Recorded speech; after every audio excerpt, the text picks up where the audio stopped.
George Stephenson എന്ന ഇംഗ്ലീഷുകാരൻ 1814 ആണ്ടിൽ നീരാവി കൊണ്ട് പ്രവർത്തിപ്പിക്കുന്ന എൻജിൻ കണ്ടുപിടിച്ചത് ലോകത്തെ തീവണ്ടി ഗതാഗതത്തിൻ്റെ ആരംഭമായിരുന്നു. അങ്ങനെ ലോകത്താദ്യമായി 1825 സെപ്റ്റംബർ 27 ഇംഗ്ലണ്ടിൽ സ്റ്റോക്ടൺ ഡാർലിംഗ്ടൺ റെയിൽവേ നിലവിൽ വന്നു. 1853 ഏപ്രിൽ 16 വൈകുന്നേരം 3:30 മുംബൈ ബോറി ബന്ദറിൽ നിന്നും താനെ വരെയുള്ള 21 മൈൽ 34 കിലോമീറ്റർ 14 കമ്പാർട്ട്മെൻറ്റും ഒരു എൻജിനുമുള്ള ആദ്യ തീവണ്ടി കന്യായാത്ര തുടങ്ങി.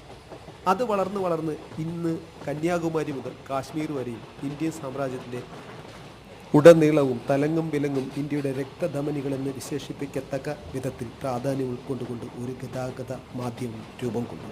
അതാണ് ഇന്ത്യൻ റെയിൽവേ.